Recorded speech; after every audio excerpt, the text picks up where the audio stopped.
Welcome to the Tough Decisions Network. This is our special Saturday edition called Step Up Your Game with Dan.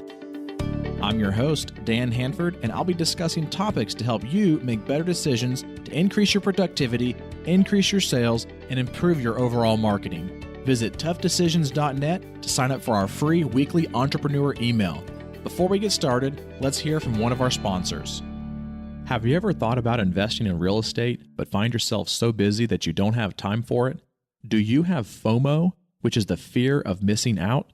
At HanfordCapital.com, we help investors with passive real estate investments that project better returns than traditional investment vehicles such as the stock market. If you'd like to find out more about our passive real estate investments, visit HanfordCapital.com. That's HANDFORD Capital.com. We will jump on a call with you to discuss your investment goals and to see if our investments are a good fit for you. This advertisement is not to be construed as an offer or recommendation to buy or sell a security. Visit HanfordCapital.com. On the podcast with us today is Scott Smith. Scott, welcome back to the podcast.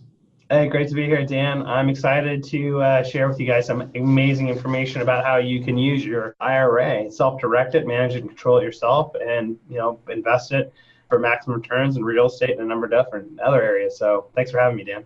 Yeah, glad to have you back again. And for those that might not have heard some of your prior episodes with us here on the podcast, give us a little bit of a background about who you are and what you're doing these days.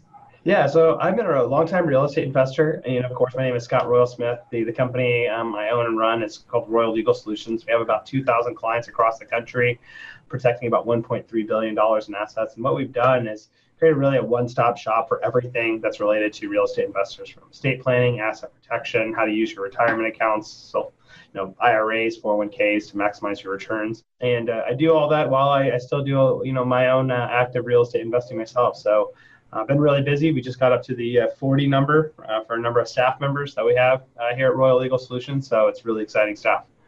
Wow, that's a lot of people to manage there, Scott.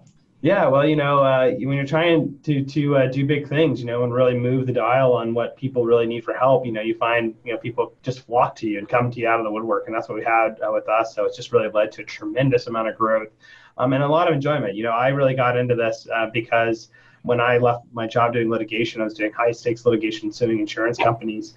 And I decided to leave that and come to helping, real estate investors again, and get into real estate investing again myself. About 5 years ago, I really just found that a lot of people just really needed clarity on what exactly they needed to be doing. And so that kind of launched Royal Legal Solutions. And now we have, one of the fastest growing companies in this space in the country. Well, and I'm sure that, people who have heard you in the past and people maybe who have just now started to hear about you about, you obviously being a real estate investor, but also an asset protection attorney, what can you possibly teach us about self-directed IRAs? And so I know that there's a lot of misinformation out there about self-directed IRAs. It's really good to be able to have an attorney on here so that we can kind of have a little bit more information from the legal aspect of it as well. Yeah, absolutely. And really, asset protection is one of the key pieces of the puzzle that you generate your wealth, but your wealth is only as good as long as you have it, right? A lot of people don't realize this about lawsuits are one of the ways that, you can have your own type of crash, just like the stock market does, that things can just be taken away from you, completely, especially if you own property in your personal name. Another key way that you lose money out of your investments is from the government, right? And taxes. So the best way to do that is finding ways that you can use retirement accounts to be able to, grow and build your wealth. And that's what I'll be sharing with you guys here today. What are the most aggressive yet legally safe strategies that you can use for IRAs to be able to grow your wealth as much as possible. Well, let's go ahead and kick it off. So start giving us a little more information about, how to best utilize these IRAs for our advantage. Yeah, so you really want, when you're thinking about retirement accounts to be able to maximize your returns, you always want to be thinking about IRAs and also the solo 401ks. Solo 401ks are great, and there's a lot of really neat ways that you can set those up and be legally compliant. And a lot of ways that I think that you'll find online are a little non-traditional, but they pass the test for what's legal compliance. But for today, let's just focus here on the IRAs. And with the IRAs, they're really great because, most people are just leaving money on the table every single day because they have their IRAs invested just, in index funds, right? And they're pulling a couple of percent on it and they're saying, hey, that's great. But what a lot of people don't know is that you can actually direct where all of your IRA funds go and control that yourself through the use of a self-directed IRA, which really, a lot of people are using it right now to buy real estate because, it's a great way for them to be able to pull money out of a market that they're unsure about. We just see the markets now are always going up and down, and be able to put it in something that's going to say, well, this is a consistent, safe asset that I can control. I can go see it. I can sniff it out and know what's going to happen with it. Well, and, there's a couple of things with these self-directeds that, a lot of people don't realize, which is they're both kind of things self-directed, but one's more of having a little bit more control over it instead of having to do it through a custodian. So can you walk us through those different types of setups when it comes to having a self-directed IRA? Yeah, for sure. So I think of this as 3 different levels, Dan. So you have level 1, which is just your IRA, and that's going to be something that, is pretty much just kicked off in the mutual funds, right? Then you say, well, I'd really like to be able to control where I make those investments. So then what you have to do is take your IRA and roll it over into a self-directed IRA custodian. Then what you're able to do with a self-directed IRA custodianship type agreement is you're able to tell the custodian where you would like to invest the funds. And then the custodian helps you execute that transaction to be able to buy that house located at 123 Main Street, right? They are going to be able to sign the documents for you, cut the checks, et cetera, and they handle all of the transactional pieces for you. That's step number 2. Now, there's a third step, which I think is a step that everybody that's in self-directed IRAs right now really needs to take, which is to set up a checkbook control entity that's owned by your self-directed IRA. So, and step number 3, you still have a custodian, but they won't be doing anything for you anymore. That's actual, terms of actual work. So you can get a really cheap custodian. You still have a self-directed IRA, but the difference is that with checkbook control, your IRA will actually own an entity through which it makes investments. So that's still, you have everything that you have in step number 2, except that now your IRA owns an entity, which is going to be either an LLC, or if you're living in California, which you would use as a business trust structure to help you save on franchise taxes. So what's the purpose of the custodian there? Is it for compliance reasons? It's compliance, 100%. You just have to have a custodian because IRS dictates that you have to have one for the IRAs. So that's another benefit that people, don't know about for 401ks. But when you set up a solo 401k, you don't have to pay for a custodian. But with the self-directed IRAs, there's a ton of custodians out there for them. The cheapest one that you can find is actually one called Kingdom Trust, and we actually have special preferred rates with Kingdom because of the volume that we do with them. So anybody that comes through us, we can actually get you the cheapest custodian in the market, because once we go to step number 3, you really just need a custodian there that is just fulfilling the legal requirements, but we're not going to ask them to actually do anything for us, because you're going to be able to do everything on your own, which is going to save you those fees. It's going to be able to let you move on the transactions at the speed that you want to move on them, and really just avoid all the red tape that custodians can throw up. So when you have a self-directed, whether it be one through a custodian or one where you have the level 3, if you will, you mentioned, which is the one. Each one of these, Dan, level 2 and 3 both have custodians. There's no way around having an IRA without a custodian. When you go to level 3, though, and you have checkbook control, your custodian just won't be doing anything anymore. It's just there on the sidelines. So I guess you could say custodian control versus your own checkbook control, which would be the difference between the level 2 and 3. There you go. That's perfect. Okay. So when we start to talk about, the level 2 or level 3, whichever one it is that someone decides to do, what are the types of investments and what are the types of vehicles that somebody can invest in? Well, there's a number of restrictions that come with IRAs, like they're called prohibited transactions. Mm-hmm. So one of the things you're not allowed to do is, in most circumstances, you're not allowed to invest with family members, right? You can't, loan your wife, a bunch of money out of your IRA, right? Nobody could consider that a prohibited transaction. You also can't self-deal. Like, you can't have your IRA buy one of your own assets. But what you can do with it is buy, a number of things. You could buy real estate with it. You could buy stocks with it if you wanted to. Through certain transactions, you're able to invest in a lot of different types of asset classes, other than things like artwork. If you think about it from the IRS perspective, what they want you to do is to have you only invest in things that are going to have some, somewhat of a guaranteed value, because it's your retirement, right? So they're going to say, well, we don't want you to buy artwork with that kind of thing. So there's a number of assets you're not allowed to buy, but most of everything that's, your traditional types of investments like real estate, you're going to be able to buy with your IRA. So that's probably one of the biggest, questions that, I get, because I obviously am doing a lot of real estate myself, and I'm bringing in investors into some of the projects that we're doing. And one of the questions I always have is well, can I put this money into a house that I want to buy and just have as rental income? Yeah, of course. Yeah. So if you're buying the house, so what happens is, say, like, some guy named Bob, that you find that house and you go out there and you try around and say, man, that's a great house. I think I want to buy that house and I want to buy it with my IRA. That's fine. So what you would do is then have your IRA would then buy that house directly from Bob. Now, if we're at option number 3 here with the checkbook control, let's say that your IRA owns its own LLC or trust. And so that's that checkbook control entity that's owned by your IRA, which you can control. Then your LLC or your business trust would then contract with Bob to buy that property from Bob. And then what you can do is that you now have a contract between your IRA and Bob. And then also with that, you're also going to be able to get financing for that investment with your IRA. And I believe the limits are up to 75% LTV that you're able to get with that. And they're non-recourse loans, meaning that those loans can't look toward you personally. They can only look towards the assets of the IRA for that, right? And there's special lenders out there that we have on the royallegalsolutions.com website that has, here's all the providers that are out there that can give people those kinds of loans.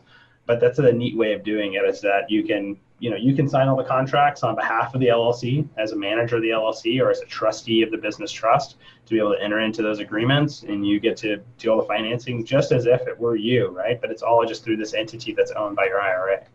So when does the prohibited transaction rule come into play where you can't invest in your own assets? Well, you couldn't buy it from yourself, right? So if it's Scott Smith's IRA, right? Scott Smith's IRA can't buy a property that's owned by Scott Smith personally, because Scott Smith's IRA is different, right? So that'd be a prohibited transaction because my IRA is dealing with me, right? As in terms of the asset acquisition piece. What I'm referring to is in the checkbook control piece where it says, hey, well, I can control this entity that's buying assets. Well, that's buying an asset from Bob, right? That's not me. And then I'm just controlling the entity that's owned by the IRA, but I'm not adding any value to the IRA with me controlling that entity. So what you're saying is that you could do it if that entity that's borrowing the money is the checkbook IRA company. Yeah, the checkbook IRA company would be the one that's borrowing the money. So you couldn't start another LLC that would be in your name and then fund that company with that IRA funds? No, because now all of a sudden what you have done is you've actually made a contribution to your IRA, right? By doing this other piece, right? Like you personally have now contributed for your IRA in terms of value. The IRS is really concerned about saying like, hey, we're going to limit how much you can contribute to your IRA every year. And then we're going to cap that. It's like around $5,000 or something like that, right? And so they're going to get spooked by anything that looks like you're giving more value into your IRA by some other means, which would be, say you bought a house with your IRA that you were going to flip, and all of a sudden, you start going in there and start putting up 2x4s yourself that you should be hiring somebody else in terms of labor. Well, you're contributing more money to your IRA now because you're substituting your personal labor for the labor of somebody else, right? That would otherwise have to be there. So that's where IRS gets sketched out about it. Or if you're doing things like, hey, you're guaranteeing a loan, well, that also would be you contributing to it. Or you actually loan money to your IRA, that would be a problem as well. Well, even with non-recourse, you still have a guarantee in there because there's carve-outs for, what they call bad boy carve-outs. So wouldn't that still be the same thing? They're not personally guaranteed. So when there's a guarantee that, well, at least the way that these loans are structured, they're structured to be compliant with IRS such that the scope of what they can do for recovery is towards the IRA or to the LLC in terms of if there's a default. Now, if you're actively committing fraud, right, by doing something, well, that's a different scenario, right? That doesn't have to do with the security that's pledged. So you're talking about very special lenders that are specifically set up for this. You're not talking about like your agency lenders like Fannie Mae, Freddie Mac, those. Oh, no. Yeah, these are specialty lenders that are doing it, right? Which is why I was mentioning that we have them up on the website. Sure. Because, not for nothing, it's a good shameless plug, but it's also a way to say like, here's actually the lenders you want to be looking at because these are the guys that are able to do those types of loans. But yeah, it's not your run-of-the-mill lender. So let's say I was going to buy a property for $100,000 and it needed 25,000 renovations. Could I myself be the one that actually does the renovations and get paid for my IRA to do the renovations? Yeah, I think you're going to find there that you're going to find that being a prohibited transaction. Okay. So if you do buy something with your IRA, you basically have to sub out everything. Yeah, essentially, yeah. So you can GC the deal is what we typically look at, but you're going to be making a mistake the moment that you actually pick up a hammer. Well, what about if you do your own books? Isn't that the same thing? In that scenario, I'm going to say that that's probably going to be okay too. I think that what IRS really seems to be really worried about is actually like very material establishment value of like picking up a hammer and actually putting up boards and saying, now we have a really big problem. There's at some level, right? In theory, in some level, you're always going to be contributing to your IRA, right? Just by the mere fact that you exist and are thinking about what you're doing with the asset, right? But what IRS really seems to be concerned about is the really, the nuts and bolts material contributions. So there was a case that I came across recently about, checkbook control and stuff like that there might be some, possible, issues with that. So are you familiar with any of those at all? Yeah, I'm familiar with the case law that surrounds them. And I think what you're going to find more and more when you run into checkbook control, whether it's LLCs or in the trust and these scenarios, that a lot of times you're going to be okay as long as you're following, the strict guidelines of, what are you actually contributing to the LLC or not. Mm-hmm. And so from a compliance standpoint, is that kind of where you come in there? Is that you're kind of that legal counsel to make sure that things are being set up properly to begin with, to avoid any types of issues later on down the road? Exactly. The devil's in the details, and everything is usually solved by having the proper setup from the very beginning, right? So what we do is that we guide our clients to say, okay, here's your investment objective, right, of what you want to do with your IRA. And so that's great. So the way we want to do that is to set up with a checkbook control entity. We find you a extremely inexpensive custodian that we actually have preferred rates with to be able to save as much money as you can there. Then what we do is also guide you in saying, here's the proper steps that you can take to be able to exercise the rights that you have in your IRA to be able to make the investments with those. And that's all we have as part of a membership to the firm, to the company, right? We provide unlimited ongoing legal support, and it only costs you $49 a month to be able to have that. And that's true with your IRAs or with your asset protection companies, your 401k, any service that you bought from us, we offer unlimited support to it because you're a member of the company. The great advantage to that is that that's a level of service that you're not able to get from any of the custodian providers that are out there right now, because custodians are not able to give actual advice, and they're not able to consult you on the nuts and bolts of what you need to be doing. All they can strictly tell you is if something is compliant or not compliant, and they can't tell you anything more than that. So what we're able to really do is to be able to give people the nuts and bolts, like here's exactly what you need to be doing to be able to reach the objectives you are, whereas custodians really play hide the ball with what it is that you can actually do, because legally they're not able to tell you. But what you're saying is the better way to set these up is to do it like you're saying with the checkbook control. Yeah, I would say you're always better off doing with checkbook control. So that way you can control the process. You consult with an attorney that can actually give you advice onto what you need to be doing, and is able to do that on an unlimited basis. So that way you're always acting with good information. Let's talk about the liability aspect of this again, because I know you mentioned non-recourse, but they can only go after the funds that are in the IRA. So what if you have, 5 or 6 properties within this IRA that you have now done this with, and then somehow something happens to one of them and they come after the IRA? Do they get access to all those other properties as well? This is why I think having a separate checkbook control entity per property can make a lot of sense. Oh, so you can have multiple entities set up throughout this process. Yeah, absolutely. Yeah, so you could have one IRA that could have 6 different LLCs, right? And each one of those would be its own checkbook control entity, right? And each one would own one property. So if something happens with property A, they can't go after property B, C, D, et cetera. And that's also a way that you can, minimize your risk in terms of asset protection. You can also minimize your downside risk in terms of what collateral are you pledging. And so you set up as like a parent LLC that's the IRA checkbook control, and you have multiple ones under it that one owns, or is it just separate ones? You just decide how much from your IRA you want to put into each one? Yeah, the latter. Okay. So you basically would have multiple LLCs that would basically who would actually own them? The IRA? The IRA would own them. So the IRA would then own each individual LLC or just the one LLC, right? And it would be called like the member. And then there's another role in an LLC called the manager. And that's the person that has control of the LLC. So you become the manager of the LLC personally, while your IRA is the member. And where does the IRA where does it sit? It sits with the custodian. Got it. And their custodian bank account. Okay. All right. So basically, that's the main reason why you have to have that custodian is to do that. So even though in the level 3 checkbook control where you still have the custodian, do they charge you depending on how many of these things you have set up, or is it just like a yearly fee, or what does that fee usually look like? The way that we do it is just as a yearly fee, and it's typically around $150 a year. The other custodians that are out there, you'll end up paying, either $300 to $400 a year, or what they do is they'll charge you a percentage depending on the size of your IRA, right? I think a lot of that stuff is really bad for customers, really, or consumers. I think the much better solution is the flat fees that just hold everything for you and put it at $150 a year. So my next question would be about the size of the IRA as well. So at what point does it make sense for somebody to consider this type of checkbook control? Is it based on the amount of them, that the size and the amount of money they have in their IRA? Typically, I would look at it as saying, it depends on the investments that you're doing, right? If you're just looking to invest in index funds, then you don't need a self-directed IRA and with checkbook control, right? Because you can just do that as it currently sits. The moment that you start wanting to say that I want to start actively controlling where my money goes, then I would say, then get the best way to be able to control those investments is going to be with the checkbook control entity inside your IRA, because now you're going to be able to move at the speed and without the red tape that you need to be able to be a competitive investor.